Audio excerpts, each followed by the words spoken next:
नमस्कार दोस्तों, जय हिंद। इस वीडियो में हम एक नया सीरीज चालू कर रहे हैं जिसका नाम है प्राचीन इतिहास।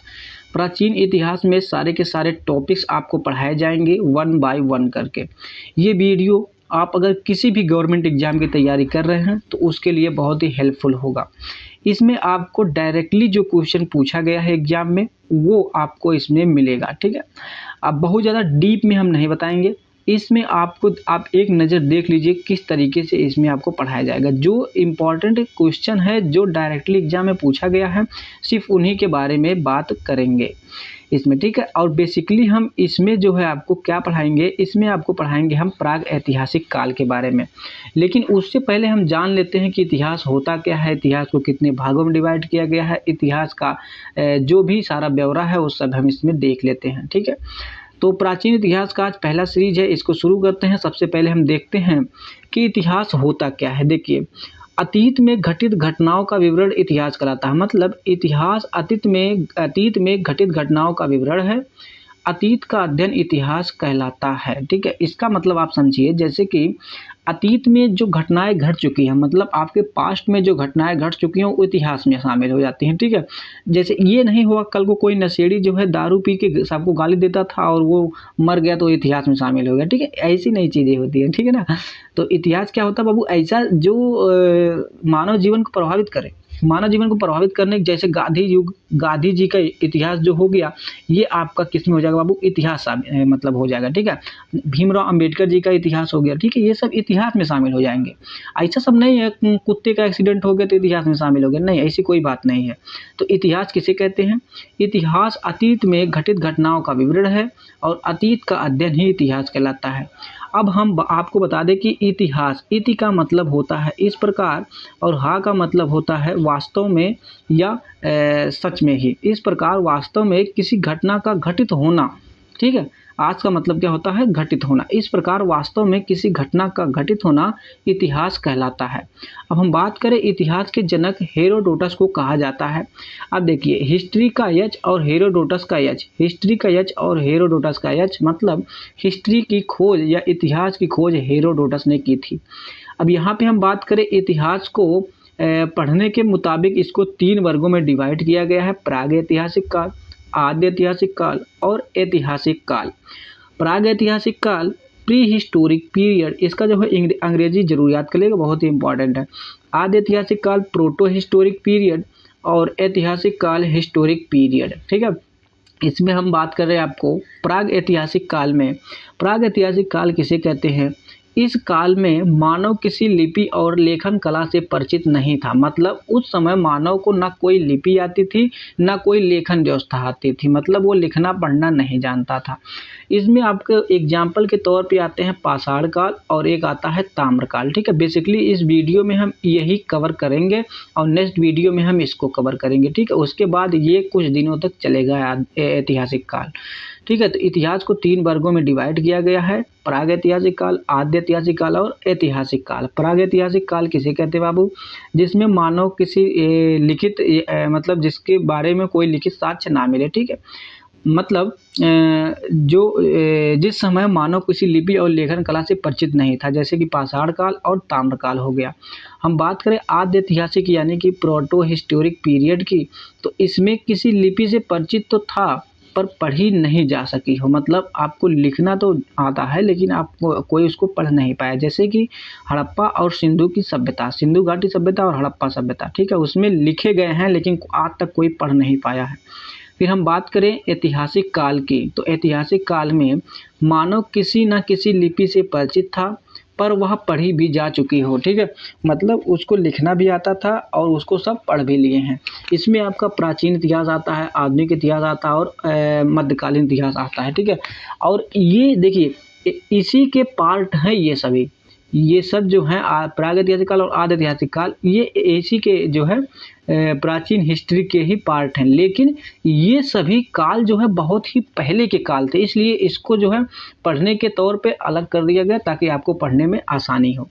अब हम बात करते हैं इसमें जो हम पढ़ेंगे प्राग ऐतिहासिक काल को, ठीक है।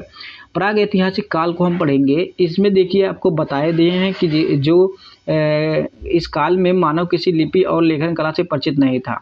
इस काल को 2 भागों में डिवाइड किया गया, एक पाषाण काल और एक है ताम्र काल। तो पहला हम पॉइंट पढ़ेंगे पाषाण काल। पाषाण काल देखिए 3 भागों में बांटा गया था, पूरा पाषाण काल, मध्य पाषाण काल और नव पाषाण काल। पूरा पाषाण काल पोलियोलिथिक पीरियड, मध्य पाषाण काल मीसोलिथिक पीरियड और नव पाषाण काल नियोलिथिक पीरियड। ठीक है ना। तो इसको हम आगे समझते हैं और भी गहराई से समझते हैं। सबसे पहले हम देखते हैं प्राग ऐतिहासिक काल। प्राग ऐतिहासिक काल, इस काल में मानव किसी लिपि से परिचित नहीं था। इस कालखंड की जानकारी हमें केवल अवशेषों से मिलती है। अध्ययन की दृष्टि से प्राग ऐतिहासिक काल को 2 खंडों में बांटा गया है। ठीक है, कितने खंडों में बांटा गया है? प्राग ऐतिहासिक काल को 2 खंडों में बांटा गया है, ताम्र पाषाण काल और पाषाण काल में। ठीक है, हम बात करें पाषाण काल की, तो पाषाण काल देखिए क्या है पाषाण काल, इसको आप समझिए ध्यान से। भारत में सर्वप्रथम 1863 ईस्वी में रॉबर्ट ब्रूस फुट ने पाषाण कालीन सभ्यता की खोज की। देखिए क्वेश्चन कैसे पूछेगा कि पाषाण कालीन सभ्यता की खोज किसने की थी, तो ये की थी रॉबर्ट ब्रूस फुट ने किया था। कब किया था? 1863 में किया था। अब हम बात करें भारतीय पुरातत्व का पिता किसे कहा जाता है, तो सर अलेक्जेंडर कलिंगम को कहा जाता है। ये डायरेक्टली एग्जाम में पूछा गया सारे के सारे क्वेश्चन है। ठीक है, हम बात करें अध्ययन की दृष्टि से पाषाण काल को आगे 3 भागों में बांटा गया है, पूरा पाषाण काल, मध्य पाषाण काल और नव पाषाण काल। अब इन सभी कालों को हम बारी बारी से डिस्कस कर लेते हैं। हम बात करें सबसे पहले पूरा पाषाण काल की, तो पूरा पाषाण काल आप देखिए इस काल का सबसे प्रारंभिक समय था, मतलब यह इतिहास का सबसे प्रारंभिक समय था।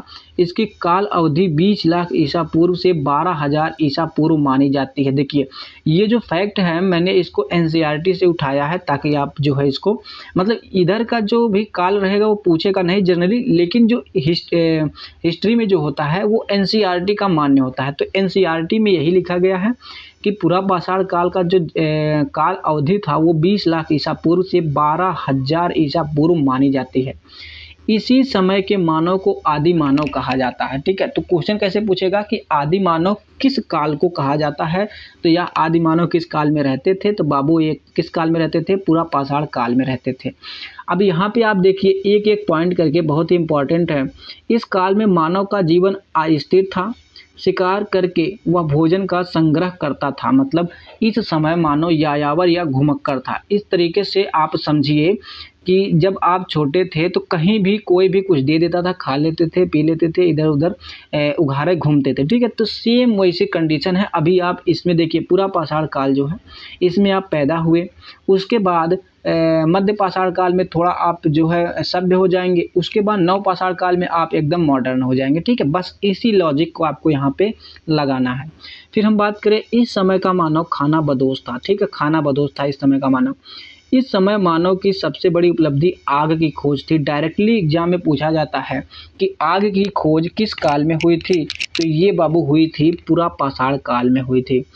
इस समय मानव पत्थर के बड़े बड़े औजारों का इस्तेमाल शिकार करने के लिए करता था। इस समय जो औजार थे या हथियार थे वो बहुत बड़े बड़े थे। ठीक है, इसी काल में मनुष्य ने सर्वप्रथम चित्रकारी करना प्रारंभ किया, जो कि भीमबेटका की गुफाओं में इस काल के चित्र देखने को मिलते हैं। ठीक है, तो सबसे पहले मानव ने कहाँ पे चित्रकारी की, तो ये भीमबेटका की गुफाओं में की। और भीमबेटका की गुफा कहाँ पे है?